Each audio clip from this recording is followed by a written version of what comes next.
Welcome to Mystic Realms Recap. Links are in the description below. Please show some love of the author and me. On to the show.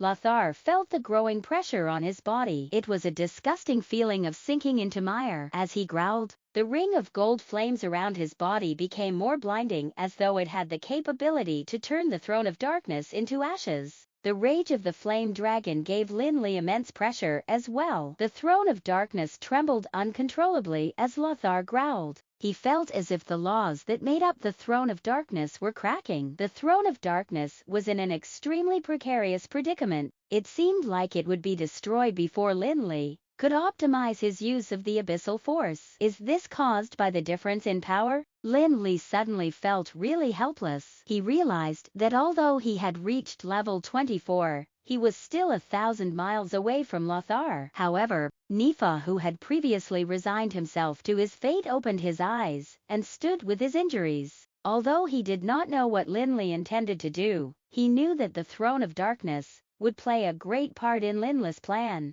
Seeing how the Throne of Darkness trembled under the power of Lothar, Nifa knew he had to put himself together and devote all of his might to maintaining the throne. After all, this Throne of Darkness was Azarda's creation. Although Nifa did not have the laws of darkness, the laws of destruction and evilness helped to give the Throne of Darkness a tremendous boost. All of a sudden, the helpless air emitted from the Throne of Darkness calmed down despite the fact that it was still relatively unstable. Lin Li immediately took the chance to optimize his mental strength. He mobilized more abyssal force to put the flame dragon under layers and layers of shackles. Although the level 28 beast would be able to break free from these shackles easily, Lin Li knew that it would need some time to do so. Lin Li had no extravagant hopes that the shackles would be able to really suppress Lothar. He only hoped that he could buy time for Rog. Time trickled by. Then, Lin Li suddenly felt that the life force of the eternal forest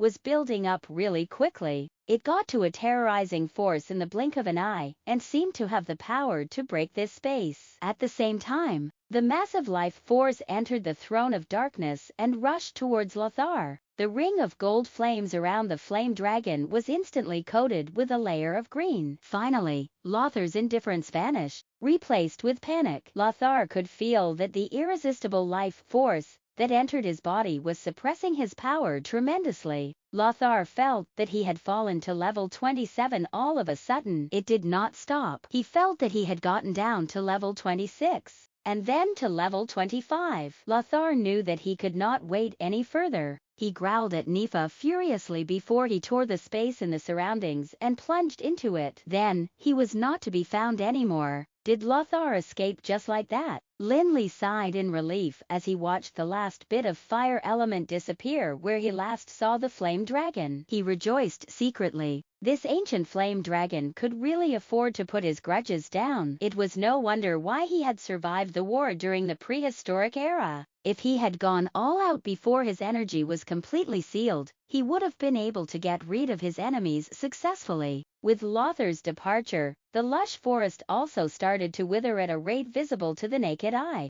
The weeds and vines on the ground turned from green to yellow and to gray before vanishing into powder. The towering trees started to shrivel as the leaves fell from the canopy. They disappeared before reaching the ground. In the blink of an eye, the once lush green elemental world vanished like a dream. What was left was a bare land and the branch of the tree of eternity that stuck on religiously near the passage of the fire elemental world. It was still emitting a green luminescent light as before. It appeared to be unaffected by everything that happened before. After sending the Throne of Darkness away, Lin Li turned pallid. Although he had not fought the flame dragon for more than a few seconds, the use of the abyssal force had drained a huge amount of his energy. But, as compared to Nifa and Rog, Lin Li was much better off. He had the ability to recover his mental strength and mana in a much shorter time than the two of them. The resolve of Nifa and Rog vanished with Lothar's departure, which seemed to paralyze them. Nifa lay on the ground on his belly without paying any attention to his image as the descendant of the Dragon of Destruction. He did not immediately return to his human form, either. All he did was to pant heavily, and leave his deep wounds to slowly heal. Although Raga's injuries were not as severe as Nifa's, his body suffered greatly as he was the main pillar of support for the Branch of Eternity. Rog sat on the ground, and his weak wave of mana was almost undetectable. Lin Li's brief period of rest had helped him regain a huge part of his composure. He glanced at Rog and Nifa, and was not worried, as he knew that both of them were trying to use their own ways to recover. This was definitely the best chance to kill Nifa. But, having fought side by side with Nifa just now, and impressed that Nifa had not withdrawn from the battle prematurely, for whatever reason, Lin Li felt less desire to kill Nifa now. What was more important was to prevent his personal interests from hindering his promise with Rog, an elder worthy of his respect. Although Nifa was lying on his belly lifelessly, he was trying to pay attention to Lin Li's behavior. He was feeling extremely depressed at the same time. God damn it, what has he done? Why did he try to be the hero when he had no capacity for that? He knew that Lin Li had the power to decide his fate, despite his identity as the descendant of the Dragon of Destruction. Nifa was extremely clear that no one would be able to forgive him for the tricks he'd played earlier on. That would not be a problem if he was not injured. After all, Lin Li was only a level 24 man who had yet to step through the gates of the sanctuary realm. In fact, he was still far from the realm. But now, he knew that his plight would render himself vulnerable to any common man, let alone one who had been in contact with the gates of the sanctuary realm. However, just when Nifa was entertaining such thoughts, and trying to gather his powers discreetly, he was surprised that the young human mage did not fly towards him. Instead, he turned away. He picked up the branch of the Tree of Eternity and casually flung it at Nifa, who was expecting that he would keep it for himself. It was not that Lin Li saw no value in the tree branch. It was due to his knowledge that the branch was what Rog had promised to give Nifa. He knew that if he wanted to snatch that treasure in the future, he would naturally work for it, with his own abilities. Now was not the time. After he threw the branch at Nifa, he silently proceeded to retrieve the Seed of Eternity that had been hovering in midair. It was his possession. After all, although it was a dead seed, it was still valuable as a source of mana. However, just when Lin Li was about to put the seed away, he paused in surprise. He could clearly feel that something was different about the seed as compared to when he first took it out. The change was not due to the depletion of its mana. After all, they had been battling with a level 28 flame dragon. It was only normal for the seed to have an obvious decrease in mana no matter how massive its mana was. What shocked Lin Li was the faint life force he felt within the seed. It was as though there was something within that was in the midst of awakening. Lin Li did not gain anything beneficial from battling Lothar the Flame Dragon. He knew that his progress into level 24 was a given. Even without this battle, a short retreat would suffice for the same results. In fact, Lin Li was at a loss for using the enhanced all-knowing potion. It meant that he wouldn't be able to use it in the future. However, if the seed were to be revived because of this incident, it would definitely be an advantage for Lin Li. Could it be Raga's interaction with the life force of the Branch of Eternity that had awakened the seed? The thought of that made Lin Li extremely excited. Yes, that's right. The Seed of Eternity is definitely in the process of awakening. Lin Li held the seed in his hands carefully as if any bit of carelessness would cause it to be damaged. He sent his mental strength into the seed and tried to analyze the transformation. Then, his furrowed brows gradually started to relax. A sense of joy surfaced on his face involuntarily. The Tree of Eternity had the ability to support a mighty species that ruled Anral for ages. There would definitely be unlimited benefits for the Tower of Dusk if the Seed of Eternity could take root there. Of course, it would at the same time invite many jealous gazes. Yet, that would not be an issue for Lin Li. After putting away the seed, Lin Li sat beside Rog. Without his help, he would not be able to leave this world. So, what he could do now was to wait. But Lin Li was not idle as he waited. Lin Li continued to consolidate his new abilities as a level 24 mage, and reflected on his insights of the sanctuary realm in particular. To mages, The process of enhancing their abilities was through the never-ending accumulation of powers towards the benchmark of the next level. Yet to Lin Li, his already massive mana and unlimited mental strength that was comparable to a sanctuary realm, powerhouses made this process of accumulating powers a dispensable action. Hence, while Lin Li only took a few minutes to enter level 24, his true ability was not what any newcomers could compare themselves to. The most important parts were Raga's advice and his experience of being part of the battle between sanctuary powerhouses. He caught a glimpse of the sanctuary realm when he rose to level 24. Although it was just a little inspiration, it meant that Lin Li was already at the peak of level 24, and was at the point where he could see the gate towards the sanctuary realm. Although he had used the improved version of the all-knowing potion before the expected date, Lin Li did not a bit regretful of his decision. He knew it was a wishful thinking to expect that the all-knowing potion could help him enter the sanctuary realm, after he had a vague understanding of the realm. After what seemed like an eternity, Lin Li heard footsteps coming towards him. He came out of his contemplative state and saw Nifa walking towards him slowly in his human form. But Lin Li could tell that although the external wounds on Nifa's body had healed, he was still far from his initial condition. The sight of Lin Li's gaze made Nifa sulk. He threw a ball of something towards Lin Li. "This is what was promised to you earlier on," said Nifa indignantly. Lin Li reached out to receive the item. He saw that it was a robe that emitted a mysterious wave of nomological power. This robe was not any simple robe. Lin Li could even feel that its powers resembled that of nothingness from the debris of stars. It seemed like that was what Nifa mentioned in the deal they had previously. It was a domain robe that a mortal king had input with the laws of space. Lin Li had the least mastery in nothingness out of the 5 pieces of the debris of the stars he had acquired, but that could be complemented by this domain robe that had been integrated with the laws of space. Although it would not be able to help him exert all of the powers of nothingness, it would be almost matchable to his powers with the other 4 pieces of the debris of the stars. Furthermore, the laws of space within the domain robe would be of a significant help for Lin Li to comprehend the nomological power within nothingness. Although Lin Li did not take advantage of Nifa, who was severely injured, it did not mean that he had good feelings towards that crafty black dragon. But when Nifa handed his domain robe to Lin Li voluntarily, Lin Li could not help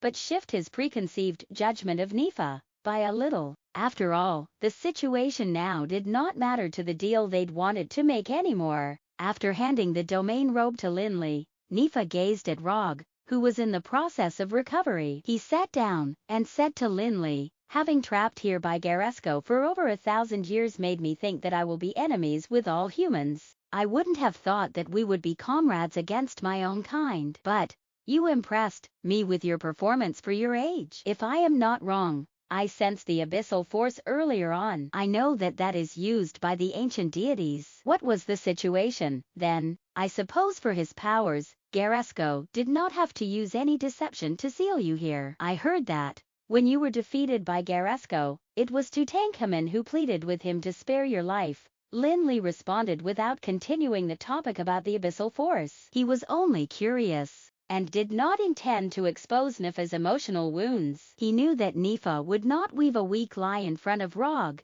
out of his ego. The same matter could be interpreted differently by different people from different angles. Hence, Lin Li only wanted to know more. Of course, Lin Li's question was extremely straightforward. It was no different from exposing Nifa's scars. Nifa could only shake his head and smile bitterly. He glanced at Rog, who was meditating, and said, "I suppose you heard that from Rog." "That's right. I have to admit that I wasn't a match for Garesco. I was really defeated then. But it wouldn't be easy for Garesco to kill me. After all, the situation then was different than the battle earlier. If I wanted to escape, no one would be able to stop me. At that time, I wasn't aware that I was Garesco's target. I thought he was a friend of my brother. When he saw me and my younger brother, We were having a fight. I thought that it was normal for him to interfere to help my brother fight me. Hence, after being defeated by Garesco, I did not think of escaping immediately. Garesco probably knew that he would have to go through more hassle if I were to escape, so he requested to strike a deal with me, and then you agreed to it. Lin Li asked skeptically. He was really doubting Nifa's intelligence. How could somebody in charge of the laws of evilness be so gullible? I had no choice. I couldn't reject Garesco's offer. Also, I did not expect him to be like my brother after he destroyed the Tree of Eternity. He, too, was against the idea of me becoming the new Dragon of Destruction,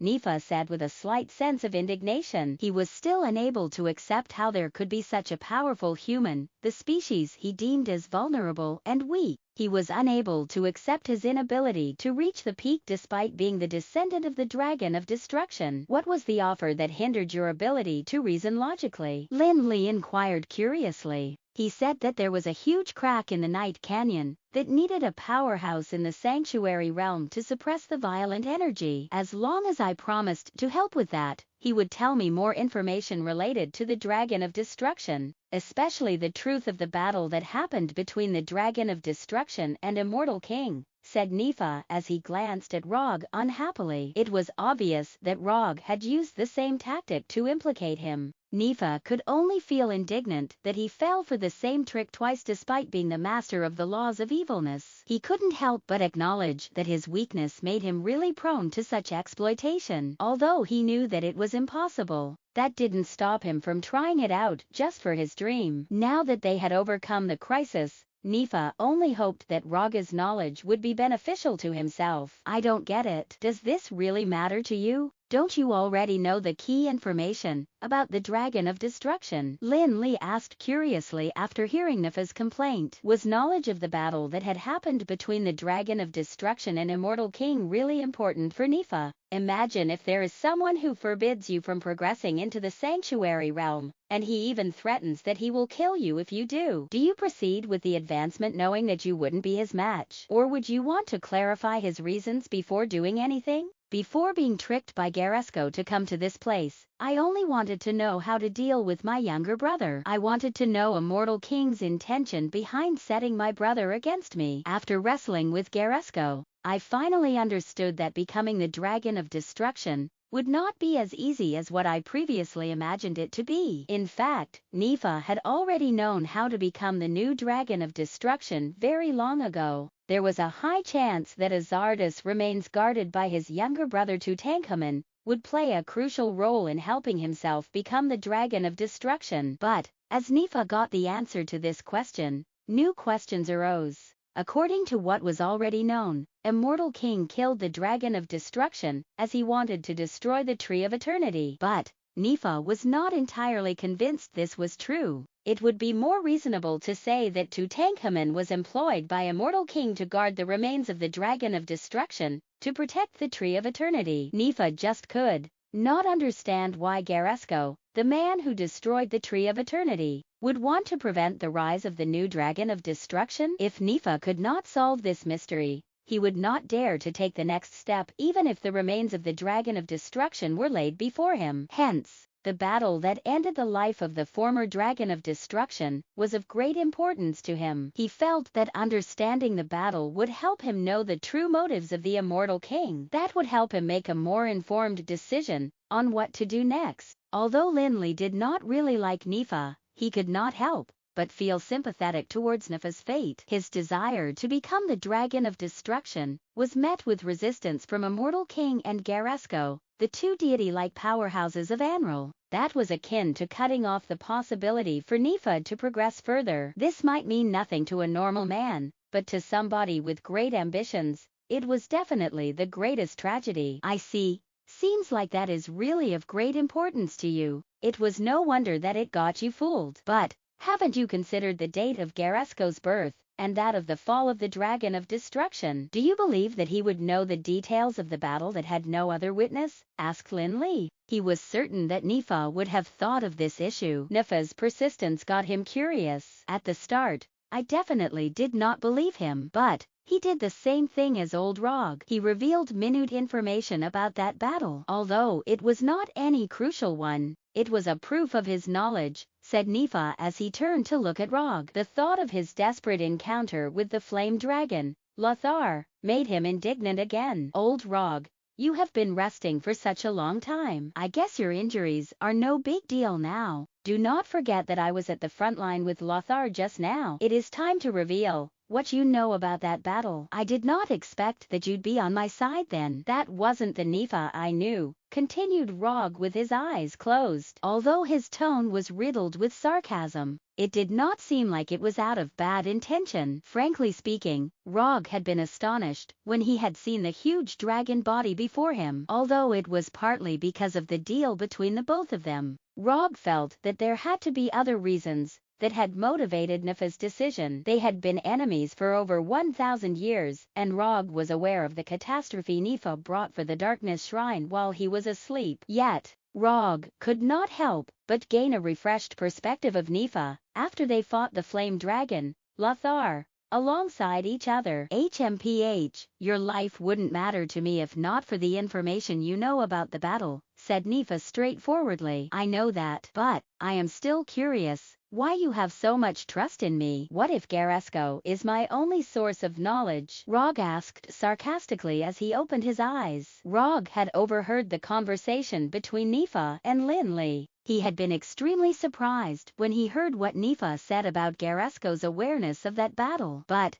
he could not recall he ever told Garesco that. In fact, he had not told anyone about it. How on earth would Garesco know about it? Then, that would not be a problem. I can compare your story with Garesco's. After all, while Garesco might have lied to me, I don't see a reason why he would do that to you when both of you were the closest comrades. Nifa replied casually. He remained unaffected by Raga's words. It seemed like he had considered the matter before. All right then, about that, I hope to hear from you what Garesco had told you, said Rog. No matter how hard he tried, Rog could not recall he'd ever told anyone about what had happened then. Yet, it had been so many years. Even if the memory of a sanctuary powerhouse was supposed to very strong, it was impossible for one to remember everything that had happened over 1,000 years ago. Nifa would not have agreed to Raga's request if it had been in the past. His prior knowledge was the most effective resource he could use to assess if Rog had lied to him. If he were to tell Rog what he knew,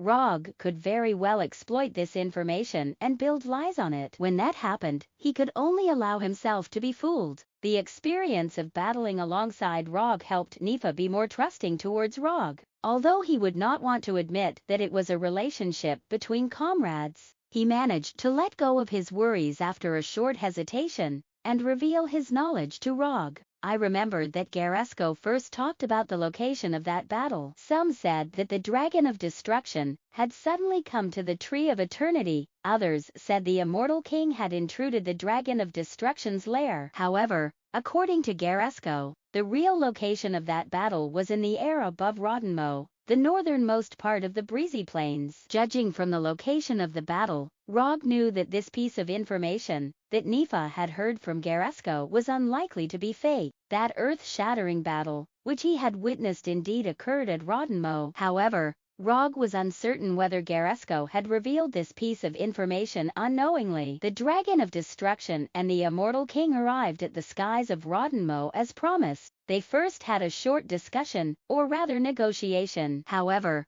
both parties didn't want to compromise at all. In order to find the answer to his question, Nifa had been trying to figure out the information that Garesco had revealed over the past 1,000+ years. Thus, when he was conveying Garesco's reply, every pause and even change in tone were the same as Garesco's. During the battle, the Dragon of Destruction always had the upper hand. He controlled the laws of destruction, which could almost destroy anything. Even the Immortal King's strongest attack was no match for him until the Immortal King took out his weapon. As Rog listened to Nifa's retelling of the battle, he compared it with the information he had and reminisced about the time he fought alongside Garesco. However, as Nifa dug deeper into the details, Raga's expression changed from silent contemplation to inconcealable surprise. Rog was surprised to find out that Nifa's account was even more detailed than the information he had From the conversation between the Dragon of Destruction and the Immortal King to the changes during the battle, and even the special traits of the powers that the two had used, a lot of these details were unknown to Rog,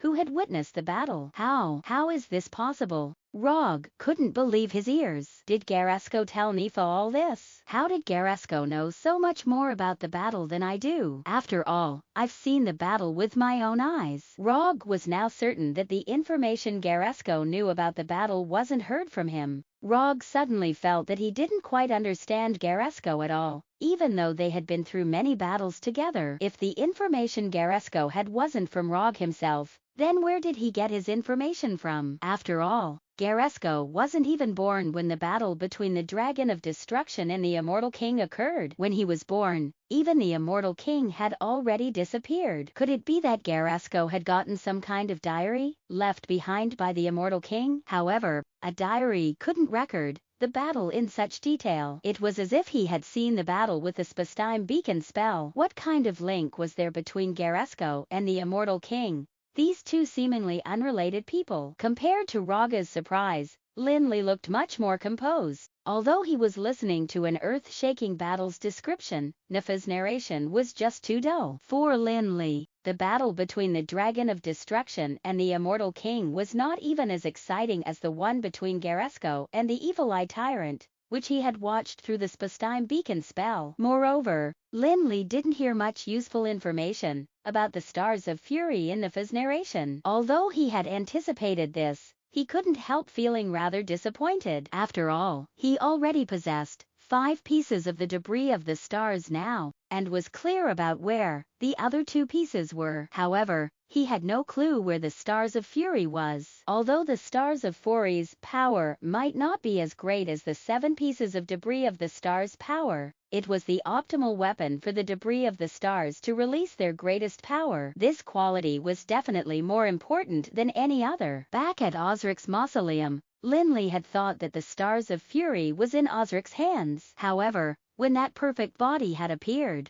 it had only been holding the void spear. Lin Li had also searched the crystal coffin, but not a clue about the Stars of Fury could be found. All clues about the Stars of Fury ended just there. Lin Li was aware that it was almost impossible to obtain the location of the Stars of Fury from the account of that battle. However, Lin Li had no reason to care about the battle other than to find out the Stars of Fury's current location. Even if he wanted to get some fighting experience, this kind of oral account was not even as useful as recalling the battle between Rog and Lothar himself. Seeing that Nifa had finally finished his story, Lin Li rubbed his chin and asked, "You're no longer suppressed by the fire elemental world's powers now." The Immortal King and Garesco had also left Anril. "Are you interested in taking a stroll around Anril? I think Tutankhamun will still care about you as a brother." Although Lin Li knew that Nifa wasn't a good person, he still wanted to rope him in. If he could rope in another sanctuary realm powerhouse for the Tower of Dusk, its influence would be terrifying. Of course, since Lin Li had the guts to rope Nifa in, he wasn't afraid that Nifa would cause trouble. After all, he had many ways to get this black dragon to work for the Tower of Dusk obediently. "No, although I'm free now, and don't need to be tortured by the fire elemental world every day, I'm not planning to leave here." Nifa didn't expect Lin Li to try to rope him into the Tower of Dusk. After all, it was just too absurd for a legendary powerhouse to attempt persuading a sanctuary powerhouse to work for him. "Are you scared of Tutankhamun? Or that I'll deal with you outside?" Lin Li couldn't understand what was so good about this place. Back at the big crack, didn't Nifa say he wanted to leave this darn place? "Deal with me. Think about that after you've reached Sanctuary Realm. As for my brother, I'm not actually that scared of him." Nifa found Lin Li's words really funny. After laughing it off, he seemed to think of something, and his expression turned rather solemn. He said, "Obviously, I want to leave this place, but I also have to admit that I don't dare to leave." "You're contradicting yourself." Lin Li was puzzled. Was this black dragon's brain hurt by Flame Dragon Lothar? If he wasn't scared of anyone, why didn't he dare leave? Nifa was silent for a while. He then decided to tell Lin Li the truth and replied, "When Garesco tricked me into coming here, he told me that I would follow in my father's footsteps and be defeated by the immortal king. Should I return to Anral?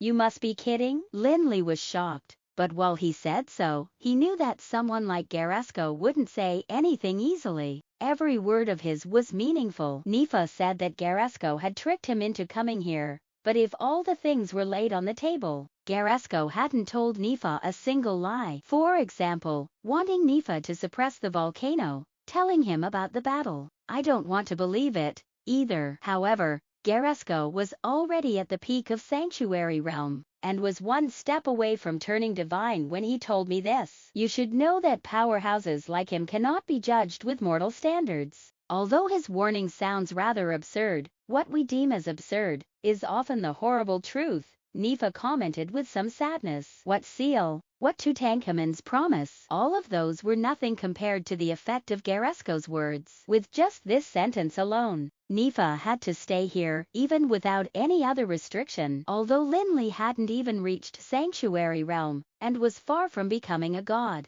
he didn't doubt Nifa's words at all. During the battle with Flame Dragon Lothar, that flame dragon laughed at the Dragon of Destruction's prediction. However, the truth was that Wyrms were indeed chased out of Anral by the High Elves, which the Tree of Eternity had given life to. These High Elves then became the rulers of Anral, creating a prosperous empire like never before. Once one had reached near god level, he could truly grasp the changes of the world and flow of time. The world would be no longer mysterious and unpredictable to them. Thus, any of their seemingly careless remarks contained profound wisdom. Prophesying about the future thousands of years distant was also possible for them. Thus, since Garesco had said that Nifa would die in the immortal king's hands if he left this world, it would definitely happen. Unfortunately, none of the three on the scene had reached Garesco's level, so they couldn't understand Garesco's words completely. First, the immortal king had already disappeared before the end of the Dark Age. If not, the High Elves would probably still be the rulers of Anral now. No one knew where the immortal king had gone to for thousands of years, not even whether he was dead or alive. How would he be able to kill Nifa?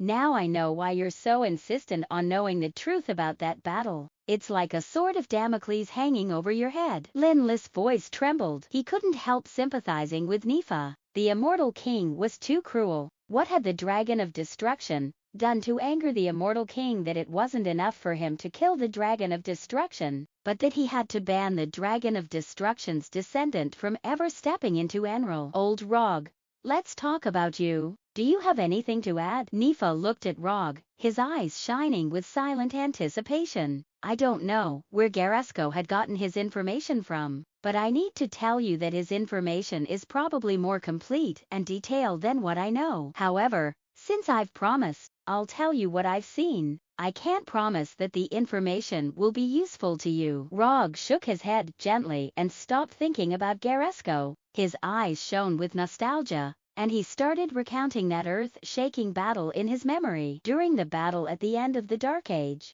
Rog was pretty well known amongst the rebels, being second only to the god of mages, Garesco, in terms of magic. However, nobody would have guessed that the Rog hadn't always been a mage. When he was young, he had been only an ordinary human soldier. During the Dark Age, when the High Elves ruled Anral, they didn't separate the races they ruled over, not because they valued equality, but rather because they believed that the most perfect beings in the whole world were themselves. Any other intelligent races were all just lowly creatures that could be slaughtered without reason. Especially humans who were frail, reproduced fast, and lived short lives were considered flawed creatures by the High Elves, just like ants. According to some records of the Dark Age, there used to be High Elves who had directly thrown reared magical beasts into human villages just to see a scene of blood and slaughter. Fortunately, such acts didn't suit the tastes of the High Elves, so it didn't become a common entertainment amongst the High Elves. For the elves who were slaves of the High Elves,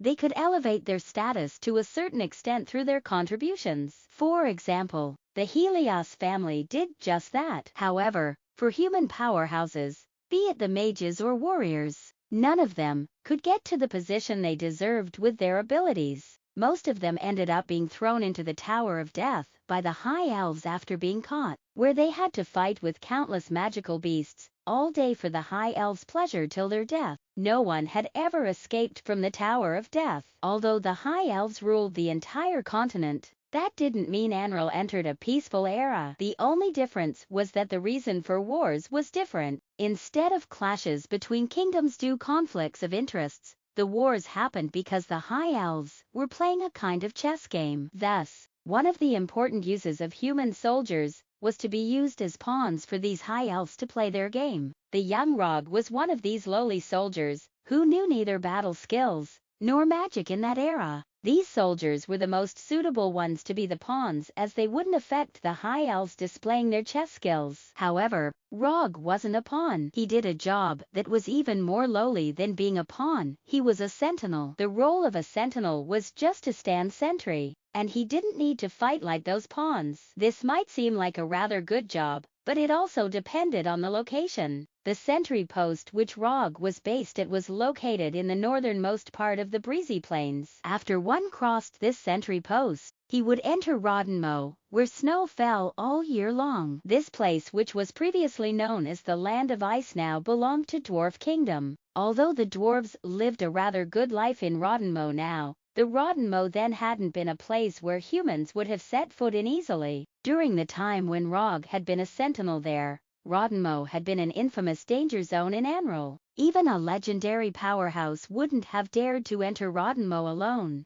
That was the ice magical beasts world. Ice howlers, which were rarely seen now, used to be the most common magical beast roaming Roddenmo then, with close to legendary level abilities and great numbers. Other stronger creatures like the ice enchantresses, snow giants, and ice blast wyrms were also not uncommon. Amongst them, there were ones whose abilities almost reached sanctuary level. Not mentioning those most powerful magical beasts, even an ordinary ice howler could destroy an elite human army easily. Back in the Dragon Mountains, Lin Li had encountered a level 10-odd ice howler. This ice howler had once made the Roland City Kostan's elite army return crestfallen. In contrast, in Roddenmo during the Dark Age, such ice howlers were the lowest level magical beasts. These magical beasts wouldn't conform to human boundaries. Sentry posts on the borders, like the one Rog was stationed in, were one of the places these beasts loved to visit. Those were also places where sentinels changed most frequently, or rather places where sentinels were continuously sent to. If there were any dispatch records, people might have realized that a small sentry post had become a large army without anyone's notice. Rog came to this sentry post and became one of the many sentinels who lived on the edge of death daily. The young Rog actually didn't have any fearless courage. The howls of the magical beasts often scared him awake at night. In fact, if that incident had occurred a few days later, Rog would have become one of those sentinels who had disappeared. That day was the 6th day Rog had come to the sentry post. The pot on the stove was brewing a somewhat thick brown rice porridge. As sentinels who could become the food of the magical beasts at any moment, the only thing that they could do was to eat all that they could. Hearing the brewing sound coming from the pot, Rog carried the pot to the aged dining table, where its countless masters had dined, and prepared to enjoy his breakfast. However,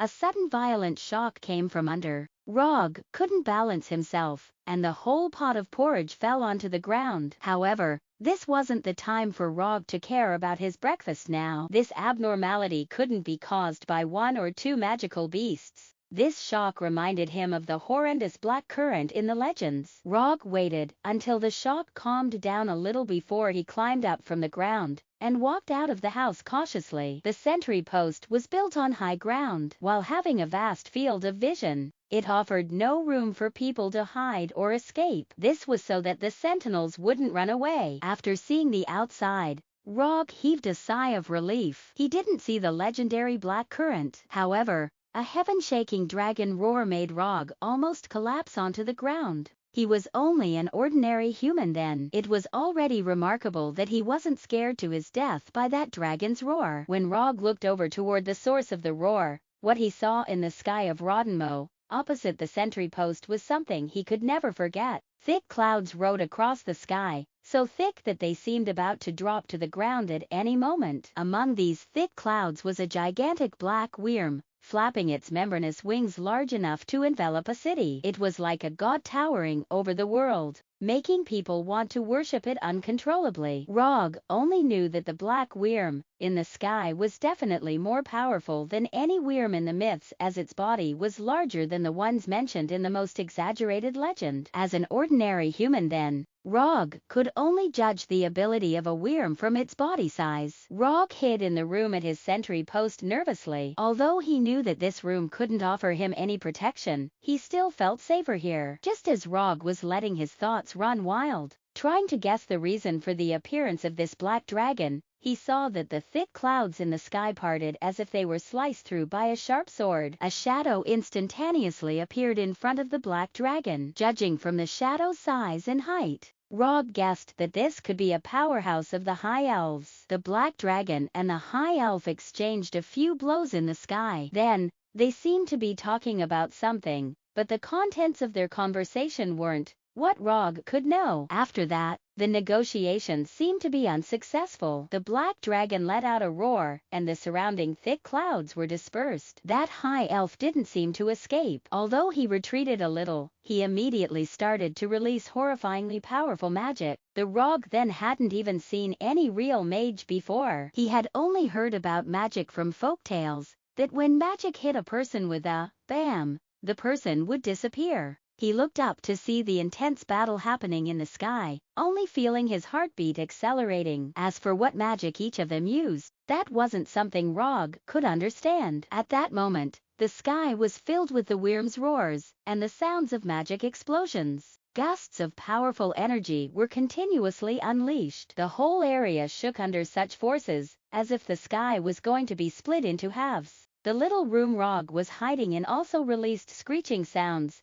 as if it would collapse at any moment. With the Dragon of Destruction and the Immortal King's power, that battle could be considered a divine-level battle. If any real mage were to witness it, he would definitely be able to gain experience that would benefit him for his whole life. Even Rog, who didn't know anything about magic then, could gain some insights from that battle every time he recalled the scenes of the battle after becoming a mage. However, not to mention that Rog was only an ordinary person then, even a legendary mage would find it difficult to survive the aftershocks of that divine-level battle. Rog managed to survive because the death aura that the Immortal King had radiated had intruded Rog's body. However, Rog couldn't be considered alive by then. It was hard to say if Rog was extremely lucky or otherwise. The Immortal King was bombed by the Dragon of Destruction's magic and shot towards where I was hiding. I suddenly felt a cold and eerie aura surrounding my body, and then the aura started swarming into my body as if it was alive. I knew that it was the Immortal King's death aura. Many years later. After that day, I became a partly alive, partly dead, half-dead creature under the corrosion of the death aura. Rog stopped for a moment. He felt rather sentimental about this. If he hadn't been intruded by the death aura, he would most likely have been dead due to that battle. It was the Immortal King's death aura that had allowed him to step on a path towards becoming a dark mage. At the same time, it was the memories of that battle that had allowed him to constantly improve his abilities and reach sanctuary level. The Dragon of Destruction released its most powerful magic, Doom. The entire area seemed to be split away from Enril at that moment. Other than the battlefield, the surroundings dissolved into nothingness. Just then, the Immortal King took out his weapon. That was a bow of primitive simplicity, and 7 sharp arrows possessing different powers. When the first arrow was shot, the whole area turned bright red. Cloud of fire burnt in the sky, and lava swarmed on the ground. When the second arrow was shot, the temperature of the area dropped to absolute zero. Snow started falling. However, when the snowflakes fell into the lava, they formed snow mountains instead of melting under the heat. When the third arrow was shot, the Dragon of Destruction's body suddenly lost its radiance. It seemed to have aged a lot at that moment. With the fourth arrow, holy light pierced through the nothingness. The dark fog surrounding the Dragon of Destruction disappeared rapidly like snow under the sun, With the fifth arrow, the area turned darker than the darkest shade of black. Even the Dragon of Destruction's dark fog seemed very bright in comparison. This darkness engulfed massive amounts of the dark fog. The sixth arrow shot through the Dragon of Destruction's skull. I don't know what kind of power that was. It was just a flash of lightning, and the Dragon of Destruction's head fell. However, as a dragon aspect, whose abilities matched those of gods, the Dragon of Destruction still released a terrifying amount of energy even after it had lost its head. The Immortal King didn't have time to shoot the seventh arrow, and was injured by the Dragon of Destruction's explosive retaliation. The Dragon of Destruction made use of this opportunity to escape and disappeared into thin air. This is all I know. Rog shook his head with a sigh. A godlike presence like the Dragon of Destruction couldn't be viewed with human standards. It was able to release a surprise attack and escape even after losing its head. What Rog knew wasn't anything more than Garesco. He had just recounted the incident from another angle. However, Nifa didn't look disappointed. He said, I know what happened after that. After the Dragon of Destruction had lost its head, it was still able to severely injure the Immortal King. It then escaped back to the Blackstone Mountains and fell into a deep slumber deep in the Blackstone Mountains, waiting for his power to return to take revenge on the Immortal King. However, just as he fell into slumber, an arrow shot through spacetime and killed him completely. What was that? The seventh arrow that the Immortal King hadn't managed to shoot? What kind of arrow was it? Rog had always thought that the Immortal King chased after the Dragon of Destruction and killed him. Little did he know that the Dragon of Destruction had died from an arrow.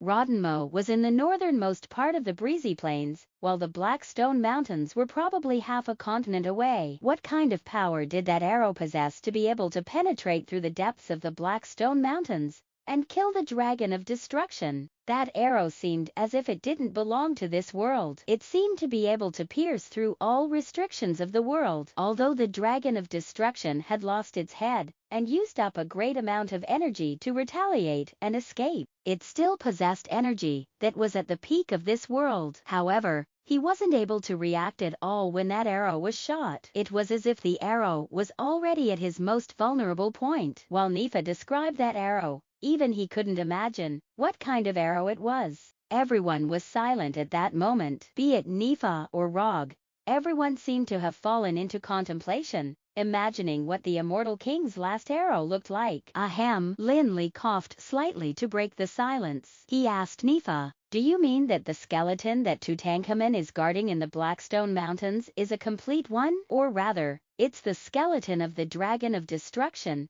that had lost its head. Lin Li remembered that back at the Throne of Darkness, when he was trying to control the Lord of Darkness with the Dragon of Destruction's crystal, Connorus told him that the Dragon of Destruction's skeleton no longer existed in this world. After the Immortal King had killed the Dragon of Destruction, he had used all of its skeleton on the construction of the 7 sky castles. The only thing that was left was the eye used as decoration hanging in Osric's mausoleum. However, according to Nifa, the Dragon of Destruction had escaped to the Blackstone Mountains, and then was killed by the Immortal King's arrow, which shot through spacetime. Of course, the Immortal King had come over to the Blackstone Mountains to retrieve the loot afterwards. But what was Tutankhamun guarding, then? Could it be that the Immortal King had left something specially for Tutankhamun to guard after obtaining the Dragon of Destruction's skeleton? Nifa shook his head and replied, you'll have to ask my brother that.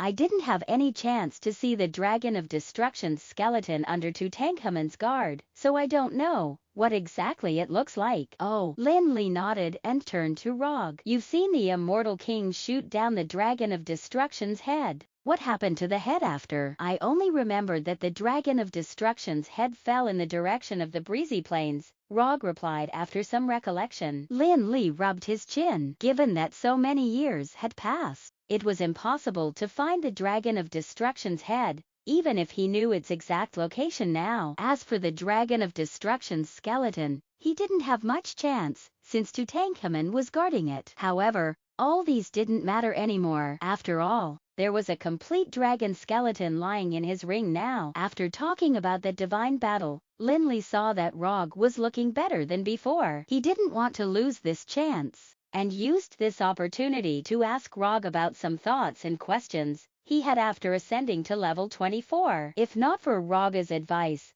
Lin Li wouldn't be able to get that aura similar to that of sanctuary powerhouses even if he could reach level 24 with Rog's advice. Although Lin Li hadn't reached the peak of level 24, his abilities now were on par with those of any legendary powerhouse. At the peak of level 24, Rog didn't hold anything back when Lin Li consulted him respectfully just because Lin Li wasn't a member of the Darkness Shrine. Nifa didn't want to be neglected, either, so he cut in now and then during the conversation. Although he possessed the laws of destruction and evilness, he still had far more sanctuary level insights than Lin Li. Meanwhile, at the Eternal Darkness altar, High Priest Sendros solemnly stared at the already narrowing crack at the bottom of the altar with a gloomy expression. Behind him, the 5 High Priests of the Darkness Council couldn't hide the worry on their faces. Regardless of whether Lin Li admitted it or not, the 5 High Priests of the Darkness Shrine and the Chief High Priest, Sendros, all regarded Lin Li as the incarnation of the God of Darkness. Now that the incarnation of the God of Darkness had fallen into the large rift, the ones who knew his possible identity could not help but feel worried, because they didn't know if he was dead or alive. It was not simply an issue of faith, because everyone knew what the incarnation of the God of Darkness meant for the Darkness Shrine. In the past, the Brilliance Shrine was continuously suppressing the Darkness Shrine, and even induced fear within the Supreme Council at some point, all because of Willin, the son of the Holy Light. If the Darkness Shrine also had their own God of Darkness incarnation, their rise would definitely be unstoppable. Even if they didn't surpass the Brilliance Shrine, they might even be able to return to their former heyday. However, a long time had passed since Lin Li entered. During this period of time, there had been a slight rebound coming from the crack, which made all of them feel rather nervous. However, before they could even reinforce the rift, the silence was restored, and no one could guess what had happened in the big rift. However, before they could come up with a solution, another shocking thing happened again as a terrifying and violent aura emerged from the rift again. Although the aura didn't result in uncontrollable changes in the big rift, everyone could sense that something extremely terrifying had happened in the rift. Even Sendros felt weak and powerless because of that aura. At this moment, the other high priests had begun to discuss retreat. Leaving the Eternal Darkness altar would not be enough. They would only feel at ease if they were to evacuate from the entire Darkness Shrine. The unparalleled and domineering aura was too terrifying, and they even thought that a god had descended on the world in the rift. During the disaster back then, there were only just a group of minotaurs and 3 manticores, yet they almost managed to wipe out the Darkness Shrine. If the godly and terrifying existence were to emerge from the rift at this moment, the Darkness Shrine would probably be annihilated. After sensing the terrifying aura that was erupting from the big rift, almost everyone already deduced that the God of Darkness incarnation, who they had finally found after putting in painstaking efforts, probably wouldn't be able to come out of the rift alive. After all, the incarnation of the God of Darkness had yet to grow to his greatest potential, and was now only level 23 in strength. He was still worlds apart from the sanctuary realm, and definitely couldn't compare to the power of that godly existence. Even Sendros, the person who knew Lin Li best, could also feel the aura that would make him shudder a little. A feeling of desperation emerged from his heart, and he hopelessly thought to himself, is the Darkness Shrine really doomed this time? However, as time went by while everyone was in a state of anxiety, fear, and despair, everyone discovered something strange. Logically speaking, the seal of the Eternal Darkness altar should be completely useless in the face of such a terrifying power. It should be rather easy for that existence to break through the big rift. However, even after the terrifying aura erupted from the rift did not suffer too huge of a blow. Although there were some fluctuations, all was still within the normal range. While everyone was waiting in fear, the terrifying aura that was coming out of the rift suddenly disappeared without a trace, just like how it appeared out of nowhere. The environment around the Eternal Darkness altar immediately returned to its usual appearance, and the intense magical waves also subsided as if everything that had just happened was an illusion. They couldn't even believe that the disaster that had struck the darkness shrine had just passed. Could it be because of the incarnation of the god of darkness? As the situation revolving around the big rift calmed down completely, everyone felt fortunate yet extremely regretful. They felt fortunate that they were able to survive the disaster without facing much destruction, but they also found it a shame that there was no longer any hope for the rise of the Darkness Shrine. That reminded them of Rog, the legendary high priest of the Darkness Shrine, who seemed to have also gone missing without any reason. Hence, the high priests of the Darkness Shrine did not seem to be overjoyed despite having made it through the ordeal. Master Sendros, sorry to have kept you waiting, said a voice that suddenly sounded from the top of the Eternal Darkness altar. At the instant that the cool and collected Sendros heard that voice, he suddenly trembled uncontrollably like he had been struck by a thunderbolt. He raised his head slowly and looked in the direction of the Eternal Darkness altar while feeling a trace of terror in his heart, for fear that he was hallucinating just now. However, as a powerhouse who was at the peak of the legendary level, how could he have hallucinated? Sendros looked up and saw a figure flying downwards from the Eternal Darkness altar. It was Lin Li, who had charged into the big rift. Masterfully, the other high priests exclaimed in unison with horror written all over their faces. Master Sendros and dear high priests, I'm really sorry to have made you guys worried,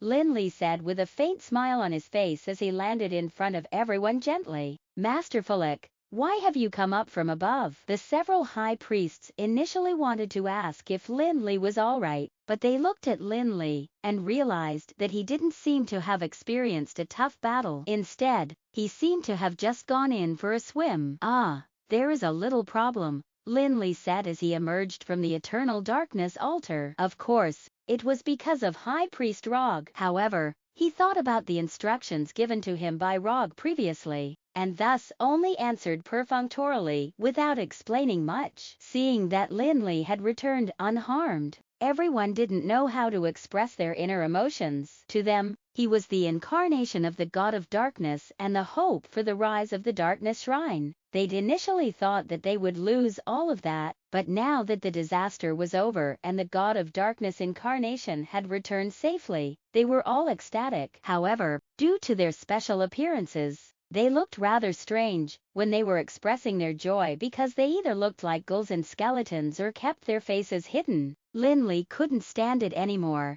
and quickly said to Sendros, Master Sendros, nothing happened outside during the period of time that I was in there, right? However, Sendros did not answer Lin Li's question and instead asked with some apprehension, Masterfully, have you made another breakthrough? After accepting the surprise brought by Lin Li's return, Sendros discovered that the waves of mana that were being emitted from Lin Li's body seemed to be very different from before. Although he knew that Lin Li's power had already reached level 23, and that it would only be a matter of time before he reached level 24, Lin Li was in the rift for only a short period of time. Lin Li felt that there was nothing to hide about his advancement in level, hence, he nodded resolutely and admitted, yeah, I did gain some enlightenment in there. Although Lin Li thought it was nothing, the rest didn't. After hearing Sendros' reminder, they all noticed the changes in Lin Li's strength. He was now level 24.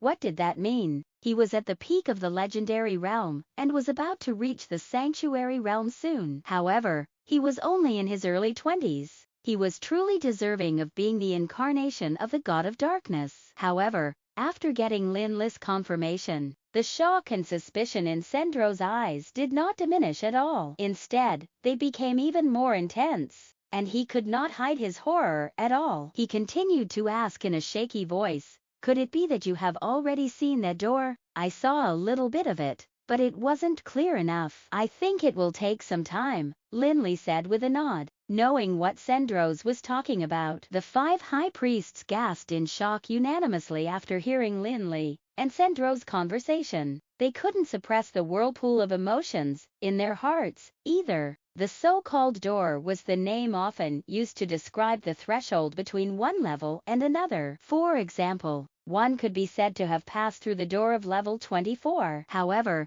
They already knew now that Lin Li had reached level 24. So, what door was Sandros referring to? Level 24 was the peak of the legendary realm. So what about the door after level 24? That was the real door that would truly allow one to become immortal. However, didn't he just reach level 24? He should only have the chance to see the door of the sanctuary realm when he reached the peak of level 24. Although the matter was too incredible, no one doubted its authenticity, because they trusted Sandros greatly. They were all looking at Lin Li with awe and respect. Their respect for the incarnation of the god of darkness was due to their belief in darkness, and the fact that a powerhouse had already seen the door to the sanctuary realm at the peak level 24 made them feel even more respect towards him. Although Sandros had already detected something, he was still rather worked up, and couldn't calm down for a long time. After hearing Lin Li admit it himself, he finally suppressed the excitement in his heart, and said to Lin Li with a little envy in his eyes, "Masterful, this is not a place to talk. Let's find a place to sit down. I'd really like to hear what you've encountered in the Big Rift." In the conference hall of the Darkness Shrine, Lin Li and Sandros sat side by side in the main seats, while the 5 other high priests sat beside them. All eyes were on Lin Li, and their gazes were full of curiosity, waiting for Lin Li to reveal the truth about the disaster that struck the Darkness Shrine. "First of all, I am sorry that I barged into the Big Rift without discussing it with everyone, causing you guys to get worried about me," Lin Li said, once again expressing his apology to Sandros and the rest. He then began to talk about everything that happened after he entered the Big Rift. The other side of the Big Rift is a deserted world where large numbers of prehistoric magical beasts gather. However, I didn't get into a fight with them after I entered, mainly because Lin Li told them everything about his encounter with Nifa, the descendant of the Dragon of Destruction, and High Priest Rog, followed by the fight between the 2 sanctuary powerhouses and the flame dragon Lothar. However, during his account, he skipped the details about certain matters, such as his pact with Nifa, as well as Nifa's pact with Rog. He also chose not to elaborate on the understanding that he'd gained about the battle between the Immortal King and the Dragon of Destruction. Is High Priest Rog still alive? He really is alive. To everyone in the Darkness Shrine, Raga's status was on par with that of the incarnation of the god of darkness. Upon hearing Lin Li announce the news, the high priests including Sandros stood up with excitement. "Yes, but High Priest Rog said that the time isn't ripe yet, hence, he will not come out to see you guys. It wasn't appropriate for me to ask about the reason, since he didn't mention it. However, before I returned, High Priest Rod asked me to bring you something," Lin Li said as he took out a thin journal and handed it to Sandros, who was beside him. "This is..." Sandros grabbed the journal solemnly with both hands. The journal was made of the skin of a 3-headed manticore, and was emitting a strong magical wave. After he sat down, he opened the journal gently and took a glance. His eyes widened all of a sudden, and he couldn't help but say in surprise, This is the dark magic that has been lost for centuries. It can't be found in the darkness scripture at all." Lin Li had already read the contents of the journal and received Raga's personal guidance. Hence, he was not surprised by Sandros' astonishment, because apart from the powerful legendary magic, various sanctuary realm spells that maximized the dark force were also recorded in the journal. Although Sandros was still unable to cast sanctuary level magic, he would definitely be close to the door of the sanctuary realm after studying sanctuary realm magic. Sandros didn't read the contents in detail,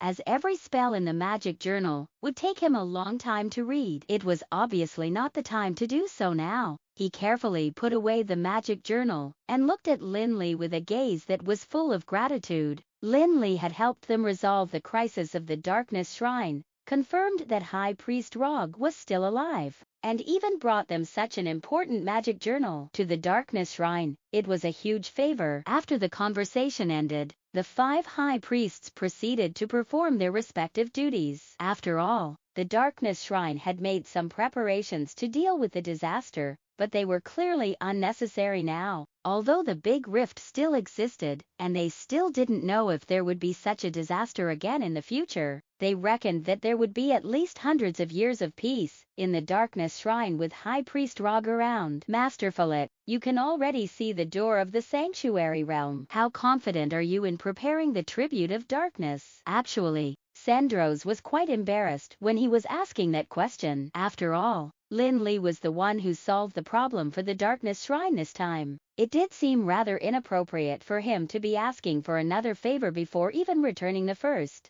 However, no one could refuse the temptation of breaking through to the sanctuary realm. After reading Raga's magic journal, Sandros was even more eager to improve his abilities and power. In order to do so, he would probably have to use the legendary Tribute of Darkness, which was the sacred potion of the undead. In addition to practicing for a long time, the Tribute of Darkness was called the Sacred Potion of the Undead, and was a treasure that was highly coveted by the necromancers. It was said that anyone who drank the Tribute of Darkness would immediately be converted into a darkness form that was one of the closest to the original form of magic. When in the form of darkness, manipulating dark magical element would become an instinct. It was a complete mastery and perfect control of the magical element, and being in the form of dark magic was akin to becoming the legendary darkness incarnation. After so many years of accumulation of knowledge and experience, he would probably be able to enter the sanctuary realm if he could get a single dose of the Tribute of Darkness, especially since he now had the sanctuary powerhouse Raga's magic journal. The sanctuary realm was the holy grail of every ambitious mage. No one could resist the temptation of the sanctuary realm. Hence, despite feeling a little embarrassed, Sandros couldn't help but ask Lin Li about it. After all, Sandros already knew through the fact that Lin Li had detoxified the poison in Pope Rosario's body that Lin Li was probably a pharmaceutics guru. In the entire Anral, Lin Li was the only one who could prepare the Tribute of Darkness. Well, I am rather confident, but I lack a lot of the ingredients needed to prepare the Tribute of Darkness, especially the main herbs, which I have none of,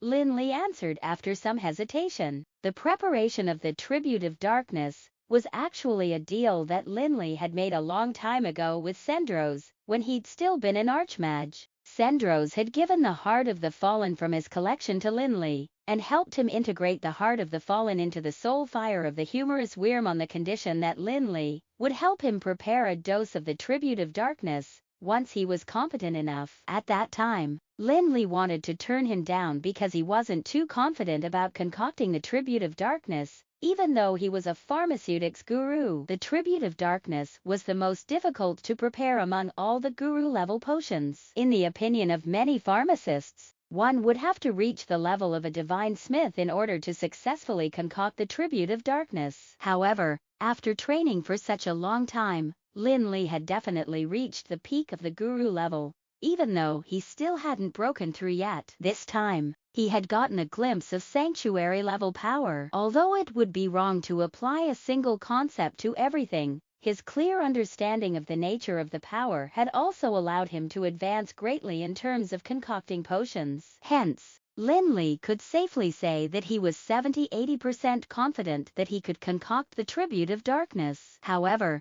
the difficulty in preparing the Tribute of Darkness did not lie only in the techniques required. The rarity of materials was also an important factor that contributed to the difficulty. For example, the two main herbs required, Everchill flower from the Arctic snowfield and the fruit from the heart-devouring tree below the 33rd level of the abyss, were herbs that Lin Li had never seen before. Well, what if you have all the materials and herbs that you need? How confident are you in preparing it? Sandros quickly asked again. Why? Have you collected all the herbs that are required? Lin Li asked in shock when he heard Sandros' words. He knew that many precious herbs could not be bought with money or found just based on incredible strength. Those precious herbs were truly rare to come by. Lin Li watched as Sandros nodded slowly and answered, You know that although the Darkness Shrine has only been around for more than 1,000 years, the Eternal Shrine that existed before the Darkness Shrine has been in Enroll for a long time. Although most of the assets that I've inherited back then are gone,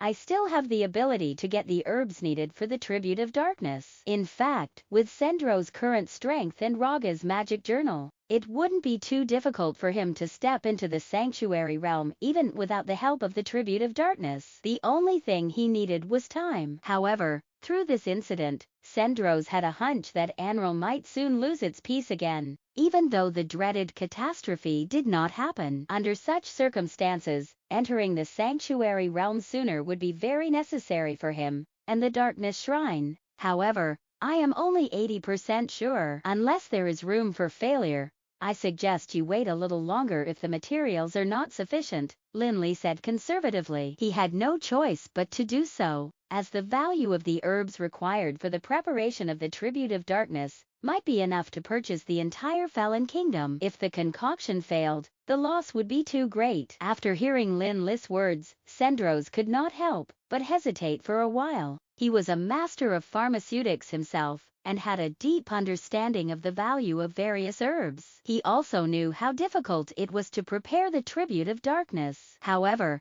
after hesitating for a while, he said to Lin Li, "Although the materials are only enough to make a single potion, I still want to try it. While those herbs are precious, they will not be of any value if they cannot be formulated into potions." Sendro's thoughts were actually very simple. The divine smith had always existed in legends, and for the vast majority of people, it was an ethereal existence. Although Lin Li was already a pharmaceutics guru, he would still have to wait a long time before becoming a divine smith. During the wait, Sendros might even be able to step into the sanctuary realm by himself, without the help of the Tribute of Darkness. Lin Li also understood Sendro's intentions. After remaining silent for a long time, he said, "Okay, we can give it a try, but in order to ensure a higher success rate, I have to make some preparations in advance." Sendros was over the moon, and he frantically said to Lin Li, "Thank you very much. If you need anything, feel free to let me know and I'll get them to fully cooperate." Although he did not have the ability to prepare the Tribute of Darkness, he knew that concocting such a high-level potion would require plenty of preparations. It would be impossible to prepare it just with some herbs. Lin Li's original plan was to give Sendros an explanation after coming out of the Big Rift, and then put an end to the visit in the Darkness Shrine. To his surprise, Sendros suddenly suggested that he prepare the Tribute of Darkness, which was a promise that they had made a long time ago. Since Sendros had made up his mind, Lin Li naturally had nothing to say. Although the herbs would all be provided by Sendros, Lin Li didn't want to really spoil the precious herbs that were rare and could not be found easily. Hence, before he began the concoction, he would have to make meticulous preparations in advance. The first step would be to make numerous calculations and separate each step of the preparation process. Lin Li claimed that he was 80% certain of successfully preparing the potion, but since he had agreed to help Sendros, he had to strive to do his best. After all, the herbs that Sendros had were barely enough for the Tribute of Darkness. Hence, he would have to pen down the numbers and carry out a huge amount of calculations. However, planning things out on paper alone was not enough, and he would have to carry out plenty of experiments to verify various preparation methods. Although some of the herbs required were relatively easy to obtain, the amount required was daunting as well. Fortunately, while the Darkness Shrine had declined, a starving camel was still bigger than a horse. Besides, they had a powerful background. Otherwise, the amount of herbs consumed during the experiment would be discouraging enough. "Joan, collect some herbs according to the list. We're running out of them. There isn't much left in the laboratory," Lin Li instructed his assistant while fiddling with the equipment in the laboratory that Sendros had arranged for him. "Yes, Masterfullick, I'll get going now," said Joan, who had been working as Lin Li's assistant the past few days. Actually, he did not help much, and he mainly helped Lin Li collect all kinds of herbs. He felt like his heart was about to bleed when he saw the large amount of precious herbs that he sent turn into worthless waste. The process was simply too tortuous. However, Joan dared not say anything, for High Priest Sandros had already instructed him to speak less and abide by Lin Li's instructions. Although he didn't know what Lin Li was about to do, he reckoned that it had to be a very important thing, since the chief high priest was taking it seriously. This time, only Sandros and the other high-level officials of the Darkness Shrine knew about the incarnation of the God of Darkness and the catastrophe that almost struck the Darkness Shrine. Apart from the few high-level officials, the other believers of Darkness simply thought that Lin Li was a distinguished guest of Sandros. Those who were more informed would know that the Tower of Dusk and the Darkness Shrine were in cooperation. Joan grabbed the list given by Lin Li, and when he looked at the various herbs listed on it, he couldn't help but be secretly astonished. Although the ghost grass and lilacs were not extremely precious herbs, the value and quantity required were absolutely astonishing. Nark, hurry and collect these herbs, Joan said as he handed the list to Nark, the person in charge of guarding the warehouse where the herbs were stored. Oh my God, why are you here again? Did the higher-ups make you build another storeroom elsewhere? It was no wonder that Nark said that, because the herbs that Joan had picked up these days were almost half of the inventory in the warehouse. Stop making wild guesses and hurry up. Prepare the herbs, Joan said with a wry smile. If Nark knew that the herbs that he had picked up the past few days had all gone to waste, he would probably vomit blood. Nark had also received instructions from Sandros, and thus simply expressed his astonishment for a while before proceeding to collect the herbs on the list. While walking, he looked at the herbs listed and shook his head while thinking to himself, there's going to be so much more space in the storeroom after this. Just as Nark was about to enter the warehouse, another thin old man walked towards him from afar. Before he even reached Nark, he yelled, "Nark, give me 20 lilacs. I need them urgently." Nark stopped in his tracks, turned around to him with a bitter smile, and said, "Master Markalile, Joan has already taken all the lilacs. If you want them, I can only find 5 or 6 for you. Why don't you wait for the caravan to arrive?" For every force, pharmacists were indispensable, and the Darkness Shrine was no exception. Although Sandros was a very accomplished master of pharmaceutics, he was still the leader of the Darkness Shrine, after all, and it would be impossible for him to spend all his time preparing potions. Moreover, Sandros might be interested in concocting potions, but it was not what he wanted. His real goal was still to one day enter the sanctuary realm and become a sanctuary powerhouse who stood on the peak of Anral. Hence, he decided to leave it to a group of professional pharmacists to prepare the potions that they needed daily. And Markalile was the head pharmacist of the Darkness Shrine. Although Markalile was only a level 17 archmage, he had a high status in the Darkness Shrine because he was the chief pharmacist. Even Sandros and the several other high priests of the Darkness Council would be extremely polite to him whenever they saw him. However, Markalile had been rather upset in the past few days because he had dropped by the warehouse to collect the herbs he needed, only to be told that someone had taken them all in advance on several occasions. However, when he returned to question his subordinates, none of them admitted to taking herbs from the warehouse privately. Which rascal took away so many lilacs? What do you need so many for? To cook up a dish. Nark, did you secretly sell the herbs? If you don't give me an explanation today, let's find a place to reason things out. Markalile hollered as he dashed forward and stomped his feet to vent his dissatisfaction. With a wry smile on his face, Nark pointed his finger at Joan, who was hiding in the corner. "Master Markalile, you can't blame me for this. You'd better ask Joan," he said to the infuriated Markalile while casting Joan an apologetic glance. He did not want to receive a lashing from the old man. Markalile immediately stopped scolding Nark, and instead turned to glower at Joan menacingly as if he were going to devour him. He gritted his teeth and said, "Your name is Joan?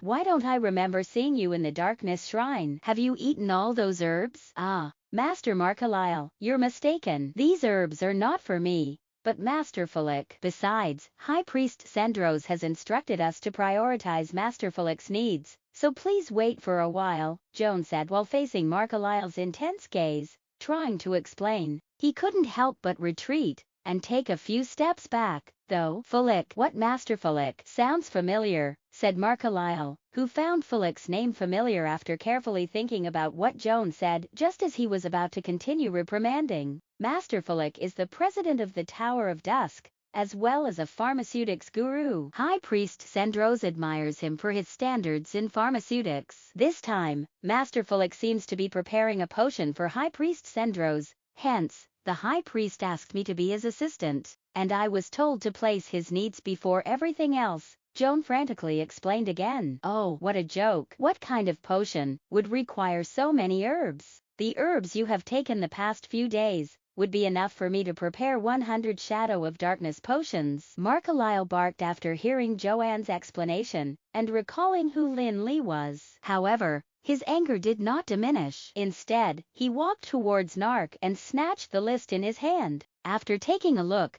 he grew even more infuriated, and he admonished, "What kind of pharmaceutics master is he? How can these herbs be used together? He even asked for such a large quantity. What does he want to do?" Joan did have some understanding of pharmaceutics, but he was not an actual pharmacist. To be exact, he was just at the beginner's level, and could not tell based on observation what potion Lin Li was trying to concoct, much less since neither Lin Li nor Sendros mentioned what it was. Besides, Lin Li was merely conducting experiments in the past few days to verify some technical methods that he could use to prepare the Tribute of Darkness, and did not have any plans to prepare any complete potions. Hence, when Joan heard Markalyle's question, he remained silent and couldn't answer him at all. All he could do was mutter, "This is Master Sendros' instructions. Anyway, it must be very important. He is simply abusing the trust given to him by High Priest Sendros. I don't believe that he'd need so many herbs to prepare a potion. I bet he pocketed most of the herbs. These Hathans indeed cannot be trusted," Markalyle exclaimed, making a judgment that he believed to be the most reasonable,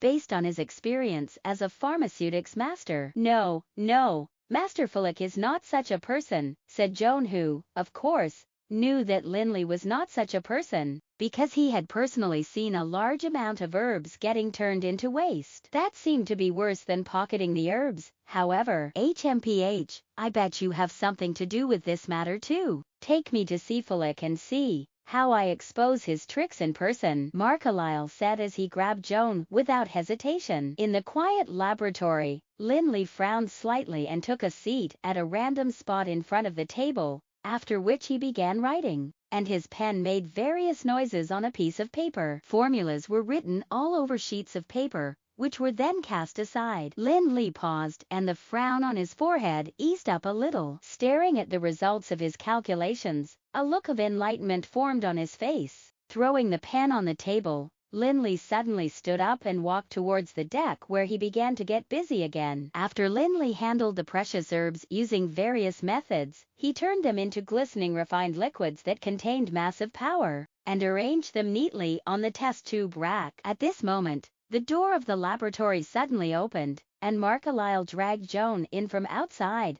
only to see Lin Li getting busy in front of the deck. Joan struggled while explaining along the way in a bid to break free from Markalyle so that he could report to Sendros. However, when he was dragged into the laboratory, he finally knew that there was no way things could be salvaged, and thus fell silent. Joan thought that the hot-tempered Joan would definitely barge into the laboratory and kick up a big fuss as soon as he entered. After all, he was cursing along the way, and didn't stop for a moment. Clearly, he was infuriated. Hence, when he realized that he couldn't stop Markalyle from breaking into the laboratory, Joan had no choice but to cover his ears and eyes, deciding to let things be. However, Joan did not expect Markalyle to be quiet after opening the door of the laboratory and entering. Markalyle did not fly into a rage like Joan expected, and even his breathing seemed to have been deliberately slowed down. Joan moved his hands away from his eyes nervously, and glanced at Markalyle cautiously, only to see that Markalyle, the pharmacist who was clamoring about wanting to expose the thief, gaping a little and staring at the figure in front of the deck with a peculiar light in his eyes. In fact, it was not uncommon for pharmacists to take advantage of their employers, who didn't understand pharmacy, by claiming to prepare some potions that the employers were clueless about, and then adding some herbs that they wanted for themselves to the formula. It should be regarded as an unspoken rule. When Carlyle was younger, he had also done such a thing, and was also aware that many of his colleagues were doing the same. Even when he was exposed, he would simply lie and claim that his actions were for the sake of keeping the potion's formula confidential. However, this time, Carlyle truly couldn't imagine how stupid one had to be to do something so brazen without hiding it. However, when he really broke into the laboratory and saw Lin Li, who was getting busy in front of the deck, Carlyle was immediately attracted. He temporarily put aside his intention to stir trouble and kept his eyes fixed on every movement of Lin Li.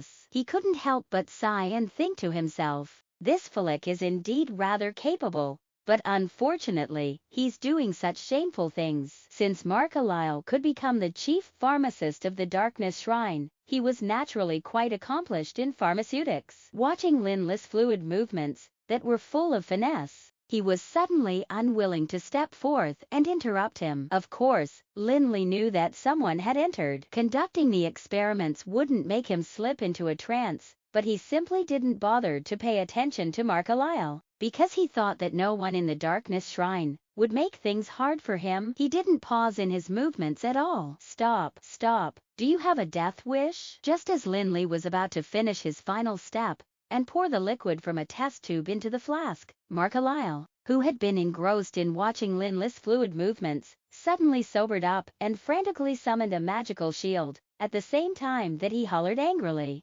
Carlyle was not just a master of pharmaceutics in name. Although he could only see the liquid in the test tube, he could tell with his rich experience which herb the essence in the liquid was from just from the color and attributes of the liquid. Now, he was completely sure that Lin Li had added the juice of fire berries into the flash. It was not that the juice of fire berries could not be used, but rather that he had also seen Lin Li adding other extremely powerful herbs, like wisteria and black flame flowers into the flask. Adding the juice of fire berries at this moment would be akin to adding fire to a barrel of gunpowder. His movements were so fluid and full of finesse, and his techniques are superb. How can he make such a low-level theoretical mistake? Carlyle thought to himself, finding it a pity. However, nothing he did would be of help at this moment. Once the small flask of potion exploded, its power would probably be close to legendary level. After giving the reminder, Carlyle had no choice but to prepare a magical shield and watch as the magma-like potion in the test tube was poured into the flask. A soft, sizzling sound followed. The big explosion that Carlyle expected did not happen, and the originally colorful potion in the flask instantly turned into a clear orange liquid with the addition of the juice of fire berries. However, before Carlyle could relax a little, he saw Lin Li, who he felt was courting death, performing another horrible action. Lin Li actually picked up the flask and shook it in front of himself, after which he moved the flask towards his lips, raised his head, and chugged the potion. He even licked his lower lip with his tongue as if the potion was extremely delectable. Tastes like orange, Lin Li remarked as he put the flask down and turned around to look at the duo at the entrance of the laboratory. He questioned, "Joan, where are the herbs I asked for? Why have you come back empty-handed?" With a look of dismay, Joan hurriedly opened his mouth to explain. "You want more herbs? What do you take pharmaceutics and potion concoction for? Do you know what you have done just now? You!" Carlyle chided with his magical shield before Joan could even explain. Carlyle dashed towards Lin Li and was about to teach the brazen young man a lesson. "This is?" Lin Li asked, glancing at Joan in bewilderment. "This is Master Carlyle, the chief pharmacist of the Darkness Shrine," Joan introduced while standing beside Carlyle nervously for fear that the old man would do something to anger Lin Li. "Kid, do you know how dangerous your actions were just now?" When Carlyle heard Joanne's introduction, he had no choice but to hold his temper back a little, straighten his back to puff up his thin chest, and speak with his chin slightly raised. To Carlyle's surprise, Lin Li was completely indifferent to his status as the chief pharmacist, and even ignored his presence. Lin Li simply nonchalantly said to Joan, "Oh, didn't I say that I don't want anyone to disturb me? Forget it. Go get the herbs. What?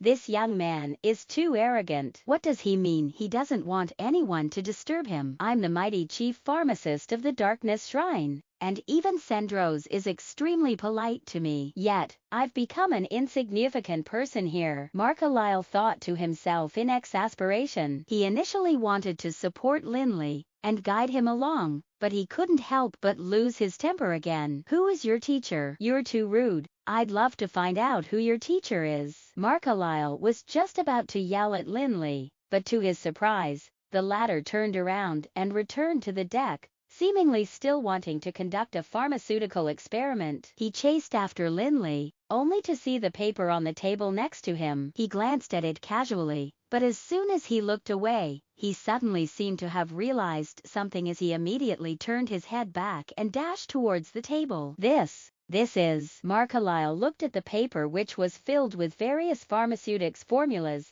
and couldn't help but breathe faster. He seemed to have also forgotten the purpose of his visit. Markalile grabbed the pieces of paper, on which the formulas were written with shaky hands. Despite having master-level attainments, he still did not understand many of the formulas and calculations on the paper well. He also found the answers to many of the questions that he had in the formulas and calculations. He could tell that the ink on the paper was still very fresh, and it was obvious that they had all just been written not long ago. The only person who could have written them in the laboratory was Lin Li. Lin Li ignored Markalile's actions since he had already memorized the results of his calculations. The papers would be useless to him. Then it would be all right if Markalile could stay there quietly, but if he were to continue making a fuss, Lin Li wouldn't mind throwing him out of the laboratory. Realizing that a fight wasn't going to happen, Joan felt a sense of relief and frantically walked towards Markalile, who was already immersed in the various formulas.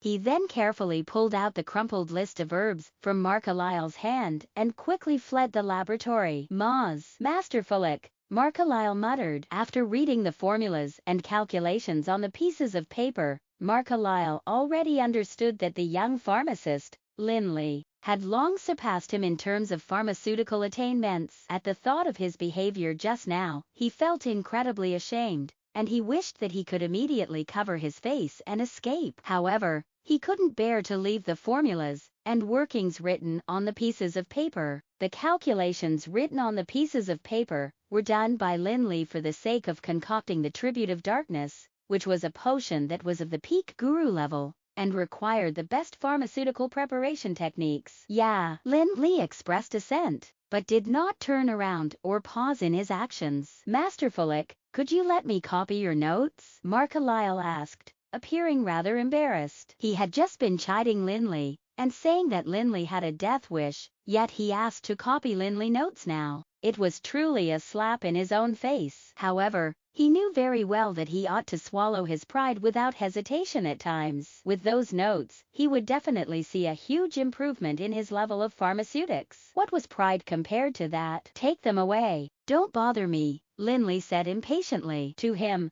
those were just waste paper which he would throw away sooner or later. Lin Li's unfriendly reply seemed like music to Markalile's ears as he immediately started picking up the pieces like a vacuum cleaner with excitement written all over his face. The notes on the table and ground, as well as those in the waste paper pile, were like treasures to Markalile, who felt like he had entered a huge treasure vault. The more notes he found, the more excited he got. In the next few days, there was a new cleaner in the laboratory who worked hard and meticulously picked up every piece of paper in the laboratory, not missing a single one at all. He was more serious than any other cleaner. A few days later, Lin Li completed all the calculations and experiments. Feeling that he was confident enough, he immediately began to concoct the tribute of darkness. At this point, Markalile finally discovered that the young pharmacist, Lin Li, was already a pharmaceutics guru, and was going to take on the challenge of creating the tribute of darkness, which was said to have made pharmaceutics gurus helpless. Due to the fact that he had already made preparations beforehand, there were no accidents or slip-ups. Sendros and Markalile watched the entire concoction process, which they had gained a lot of knowledge from. 7 days had passed in the blink of an eye. Sendros had been living each day in fear until he saw Lin Li adding the last herb that caused the potion in the flask to slowly change into the appearance of the legendary potion. Master Sendros and dear high priests, thank you for the hospitality for the past few days, Lin Li said to Sendros and the rest, who were seeing him off in the obsidian square outside the darkness shrine. Master Fulik, you deserve the most credit this time. Not only did you help the darkness shrine survive this catastrophe, you even concocted the tribute of darkness. Regardless of whether you're willing to acknowledge that identity or not, you'll always be the closest friend of the darkness shrine, and we'll welcome you as a guest at any time, Sendros said with some inconcealable agitation. At this moment, the tribute of darkness was about his body, and it was the key to the sanctuary realm. Lin Li waved his hand, and did not say anything. Instead, he used power of flight to fly towards the night canyon. Although he had given the darkness shrine great help this time, he had also made plenty of gains for himself. He'd managed to revive the Seed of Eternity and advance to level 24. He had also received some guidance from Rog, and gained some enlightenment about the power of the sanctuary realm. During the process of preparing the tribute of darkness, he had also improved significantly in terms of pharmaceutics. In fact, he had gained a lot from the trip this time. After leaving the Night Canyon, Lin Li did not immediately return to the Tower of Dusk, but headed to Sparta, the capital of the Leaden Kingdom. Instead, the Tower of Dusk was developing well and going strong. Hence, he didn't have to worry about it. His main focus now was on improving his personal strength and preparing for the future. The city of Sparta, which was the capital of the Leaden Kingdom, was helmed by Archbishop Inglos, who was the leader of the 4 archbishops. In order to protect the Leaden Kingdom, he was tasked with it by the Brilliance Shrine, but of course, whether it was protection or surveillance would depend on one's perspective. After the Pope of the Brilliance Shrine issued that decree, the businesses of the Tower of Dusk in the Leaden Kingdom developed rather smoothly, and they managed to dominate a large portion of the market for potions and magical equipment during the time that Lin Li was in the Darkness Shrine. Currently, the Tower of Dusk was operating several large-scale shops, which sold the potions and magic equipment produced by the Tower of Dusk. After Lin Li arrived in Sparta, the first thing he did was to visit a few shops and check on the business situation. Although he couldn't give them any guidance, he was self-aware enough not to. He also informed the Tower of Dusk of his whereabouts, which was more important, and told them to refrain from looking for him at the Darkness Shrine. After leaving the businesses of the Tower of Dusk, Lin Li walked along the clean and wide streets like a leisurely stroll, and made his way to the Dawn Cathedral, which was the center of Sparta. Due to the massive size of Sparta, there were dozens of churches of dawn in the Brilliance Shrine. The Dawn Cathedral, which was in the middle of the city, was the place where Archbishop Inglos managed the teaching affairs. Lin Li did not attract much attention when he arrived in front of the Dawn Cathedral. After all, there were too many believers of the Holy Light who visited the church every day. However, before Lin Li asked the pastor of the church to inform Inglos of his arrival, Inglos had already come out to welcome him smilingly. This time, it caught the attention of everyone, and they began guessing the identity of Lin Li, the young man who was dressed as a mage, and actually managed to get Archbishop Inglos to welcome him personally. Fulik, I knew you were here. It's only been a while since we met, and yet you've already. When Lin Li was approaching the Dawn Cathedral, Inglos had long felt the strong mana fluctuations when he arrived, and he had also speculated that it was Lin Li. However, when he really met Lin Li, he was shocked by the aura that was exuded by him. He looked around and said to Lin Li, Let's go in and talk. Lin Li followed Inglos to the back of the cathedral, where Inglos introduced the 2 people beside him. One of them was Cardinal Sodrama, who was in charge of the diocese in Sparta and was Archbishop Inglos' assistant. The other was Brilliance Knight Havalon,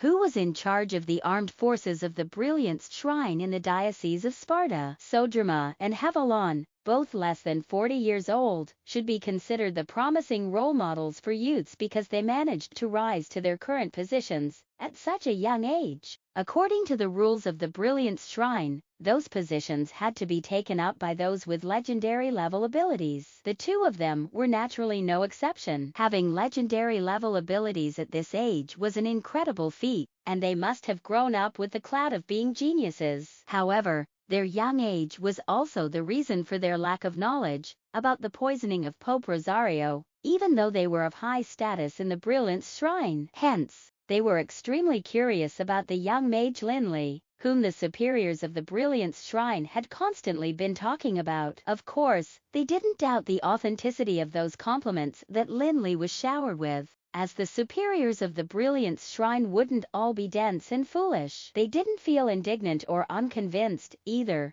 because that would be too naive for their age. However, deep down, they still found it all a little unbelievable. After looking at Lin Li's youthful appearance, and feeling the powerful magical waves that were emanating from his body, Sodruma and Havalon couldn't help but be shocked. Had Inglos not revealed Lin Li's age a long time ago, the two of them would have thought that the young man in front of them was simply an old fogey in disguise. They thought, he's only in his early 20s, but his magical wave is probably on par with that of Archbishop Inglos. Is this young mage really human? Bishop Sodruma, Knight Commander Havalon, it's an honor to meet you. Lin Li greeted the two politely after hearing Inglos' introduction. Oh, Master Fulik, hello. Sodruma and Havalon frantically greeted Lin Li as if they had suddenly snapped back to reality. Inglos understood the reason for his subordinates' behavior, hence, he was not bothered by their momentary slip-up. Instead, he smiled and allowed Lin Li to take a seat. Fulik,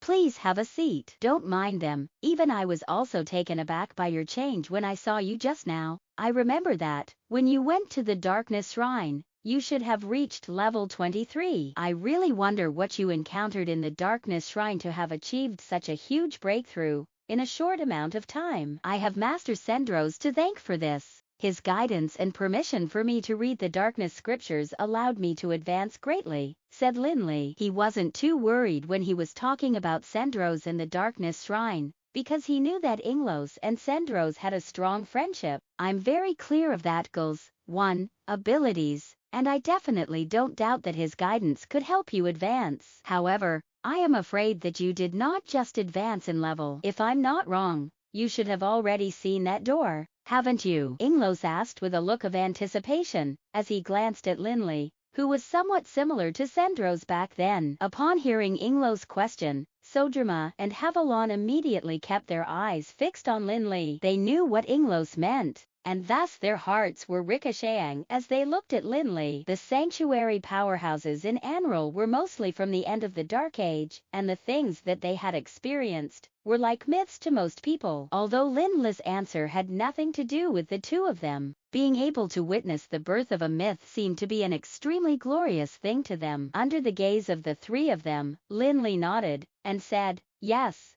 but I didn't get a clear glimpse. Lin Li's answer was very gentle and calm, but it sounded like thunder in the ears of Inglos and the other two. Sodom and Havalon both seemed to be breathing quickly, and even their bodies were quivering slightly and uncontrollably. For most people, getting to the sanctuary realm was simply a delusion and a fantasy, even for most legendary powerhouses. However, a person who was going to advance from the legendary realm to the sanctuary realm was right in front of them. Even though they could only fulfill their dreams vicariously through someone else, it was enough to make them feel extremely excited. Inglos did not ask Lin Li too many questions about his experience in the Darkness Shrine. As a longtime friend of Sendros, he was well aware of how embarrassing it would feel for the person being asked. Hence, after asking about some insignificant matters, Inglos switched the topic and began talking about another interest of his. He took out a notebook and asked Lin Li some questions about pharmaceutics. Sodruma and Havalon were already on the verge of breaking down as Archbishop Inglos was behaving like a completely different person in front of them now. He was no longer as solemn and stern as he usually was. At this moment, he was holding his notebook in one hand and a pen in the other while asking various questions,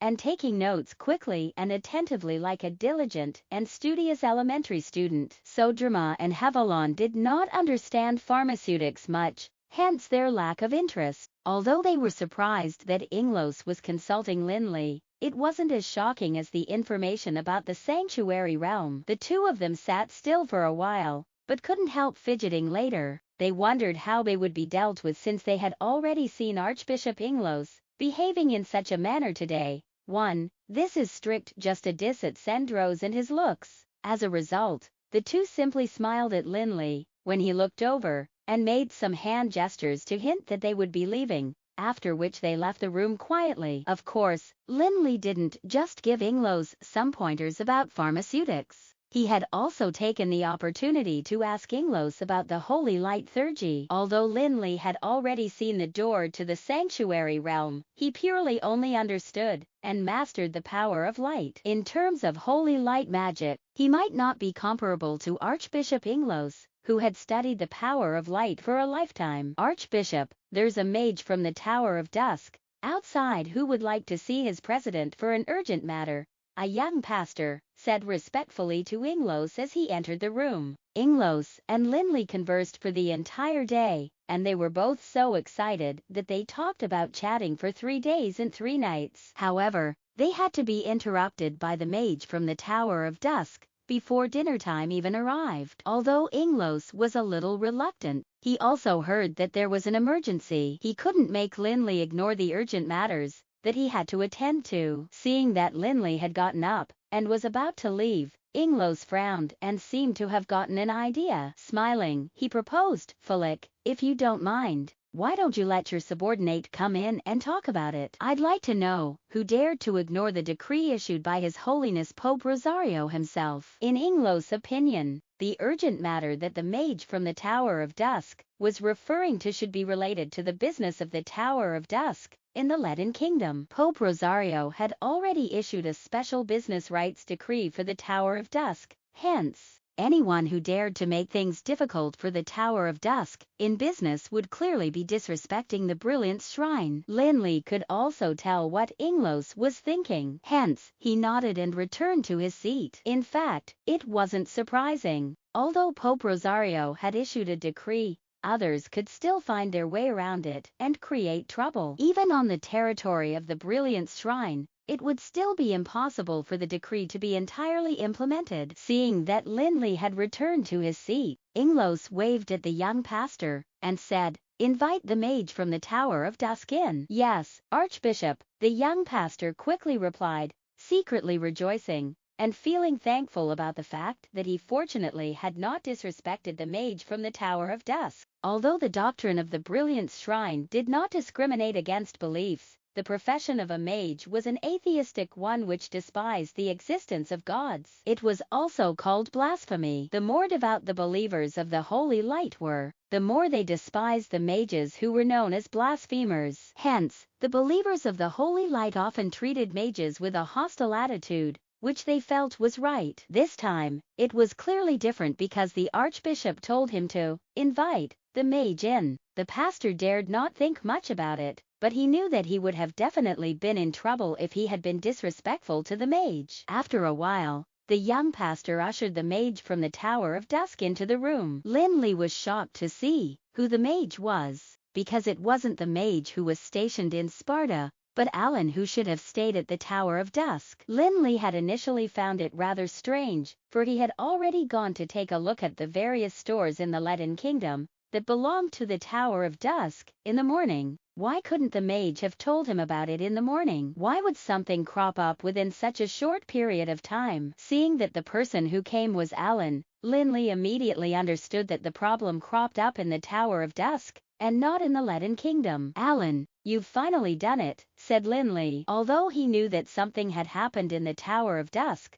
Lin Li did not rush to ask. Instead, he paid more attention to something else. Alan was a mage from the first batch of members of the Tower of Dusk. Among the mages of the Tower of Dusk, he could be considered the most talented one. However, due to the fact that he had wasted a lot of time by making mistakes during his study of magic, he had been progressing very slowly after becoming a magic shooter. Lin Li had long given advice for Alan's problem, but long-term efforts were still necessary for his bad habits to be overcome. Indeed, Alan did not disappoint Lin Li. When Lin Li went to Alana previously, more than 10 mages including Alan had reached the peak of level 19, and had even vaguely gotten in contact with some of the laws of the legendary realm. Hence, it would only be right for Alan to enter the legendary realm at this moment, and it should not be too surprising. However, Lin Li ought to celebrate the fact that the Tower of Dusk had produced its first legendary mage. With the first one, there would be a second one. There would definitely be more mages from the Tower of Dusk entering the legendary realm in the future. A force could only secure a footing in Anril if they could produce legendary powerhouses, like the Brilliance Shrine and Darkness Shrine. This is all thanks to your guidance, which allowed me to take this step, President, Alan said humbly while glancing at Lin Li with zealous admiration and awe. This is because of your efforts too. Tell me what you're here for. Did you come straight from the Tower of Dusk? Asked Lin Li, who noticed that Alan was dressed simply like he had just rushed out of a sandstorm. He had clearly traveled a long distance. President, this matter, Alan said hesitantly as he glanced at Inglos, who was beside Lin Li. Don't worry, just say it, Lin Li said indifferently. Although he had already guessed that the incident might be related to the Tower of Dusk, he felt that there was no need to avoid letting Inglos hear it. Yes, President, said Alan, a little more confident after hearing Lin Li's words. He expressed his apology and saluted Inglos before continuing. President, our businesses at the Tower of Dusk have been suffering some joint attacks by a few unknown forces. They've resorted to lowly tricks like slandering us, and also competed with us maliciously in terms of business. They truly resort to all tricks. Besides, we've also found that some unknown forces are infiltrating Dulan City. They seem to be after something big. The situation that Alan mentioned was considered a huge blow to a force, especially one that had just risen. In fact, most of the time, such blows would be fatal. Ever since the end of the Dark Age, countless emerging forces that were once promising perished under such attacks. Some had no choice but to give in and abide by the old forces. However, they were still devoured in the end. However, Lin Li did not show any anger after hearing what Alan said. Instead, he asked calmly in a playful tone, anything else? And Alan hesitated for a while before saying with a look of guilt and embarrassment, one of our mages has somehow been bribed by another force and stolen the forging sketches for our magical equipment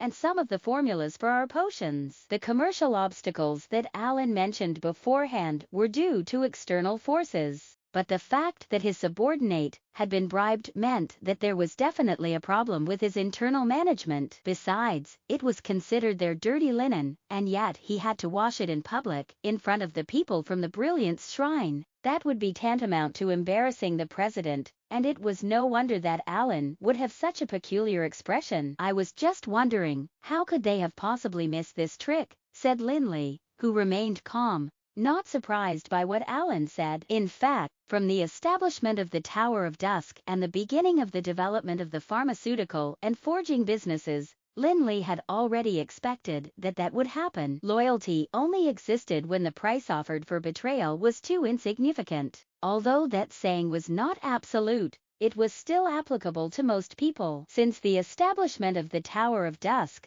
Lin Li had already known that bribery would be inevitable. Even a major religious force like the Brilliance Shrine had its own traitors, let alone the Tower of Dusk. Not only did they have traitors who betrayed the Brilliance Shrine for their own interests, they were definitely far more than the Tower of Dusk. However, the Brilliance Shrine had a solid foundation, and the traitors wouldn't affect the Brilliance Shrine much. As for the Tower of Dusk, regardless of how rapidly they were developing, they were still an emerging force that had been established for only more than 2 years in the eyes of others. Didn't the foundation and background of the force rely on their pharmaceutical and forging businesses? As soon as those 2 pillars were gone, they would instantly crumble regardless of how high they climbed. The higher they were, the harder they would fall. Fulik, now that I think about it, It feels like it was yesterday that I participated in your inauguration ceremony. In the blink of an eye, the Tower of Dusk has already accomplished so much. Even I am a little jealous of such a high development speed. At this time, Inglos cracked a joke with Lin Li in a relaxed tone. Lin Li was not at all annoyed, and instead said with a smile, "Yeah, the development is too fast.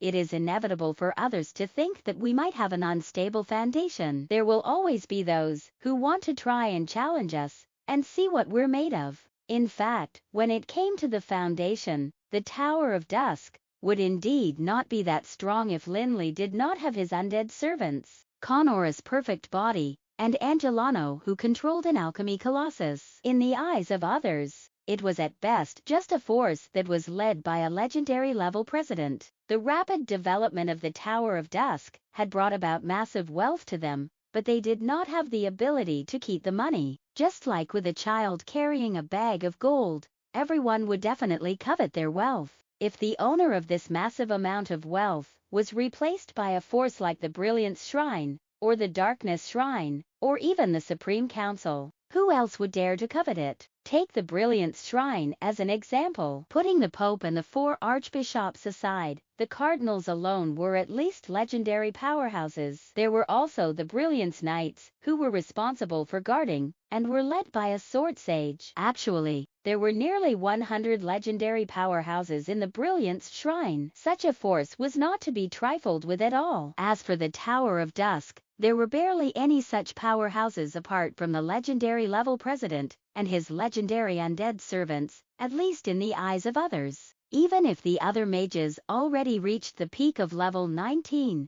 they would still be unable to pose any threat to a real legendary powerhouse, unless they took the last step. However, even if it's just you and your 2 undead servants, I doubt there'll be many forces who dare to go against you, said Inglos, who actually wasn't too sure about the actual power of the Tower of Dusk. However, he knew that Lin Li's abilities were at the pinnacle of the legendary realm, and he definitely was too strong for an ordinary legendary powerhouse to contend with. Hence, he wasn't too worried about the Tower of Dusk at this moment. "Yeah, the Breezy Plains isn't large after all," Lin Li said with a nod. Actually, the top force of the Breezy Plains was definitely the Glitter Gold Trade Union. Even in the Felon Kingdom and the entire Anral, the Glitter Gold Trade Union was considered a powerful force. However, the Glitter Gold Trade Union was the first to establish a cooperative relationship with the Tower of Dusk, because they were well aware of the true value of the Tower of Dusk,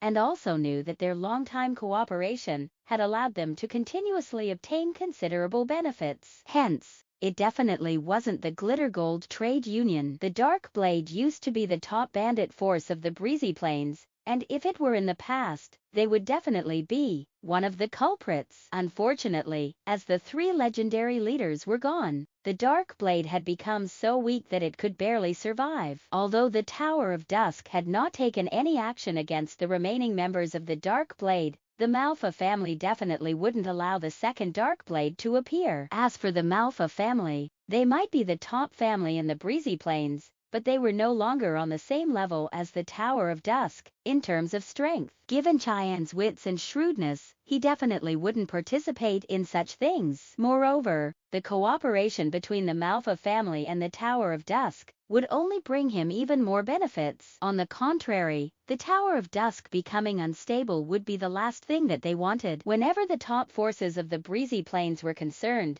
the top 10 bandit groups, top families, and major mercenary corps would definitely be mentioned and ranked according to power. However, in the vast Breezy Plains, there were plenty of forces of various sizes, some of which existed even since the Dark Age. How could they be defined based on just some rankings? The established forces were actually disdainful of such boring games, and they preferred manipulating things behind the scenes. Interests were the most important to them. When Lin Li first established the Tower of Dusk, his knowledge of the various forces of the Breezy Plains was actually based on the rankings, and the traditional forces in the Breezy Plains were rather repulsed by outsiders like him. Hence, they naturally would not tell him which forces to be careful about in the Breezy Plains. As for the Malfa family, they were actually also considered an external force, Even though they had a cooperative relationship with the Tower of Dusk, they had only been established in the breezy plains for hundreds of years, and had yet to integrate themselves into the circle of traditional forces in the breezy plains. However, there was something about Lin Li that Cheyenne could not compare to, and that was his sources of information, which were not limited to the breezy plains. In particular, he had been shuttling between the Brilliance Shrine and the Darkness Shrine, both of which had been standing strong since the end of the Dark Age. Everything that had happened in Anril after the Dark Age was known to them. What more information on the traditional forces? Hence, after hearing Alan mention the unknown forces, Lin Li immediately thought of the so-called established forces, which often hid behind a facade. He linked it to the information in his memory, and could almost guess the identity of the unknown forces. In Lin Li's opinion, the greatest suspects in the breezy plains would be the Blood Moon Clan and the Mithril Alliance. Of course, they definitely had the support of many other forces.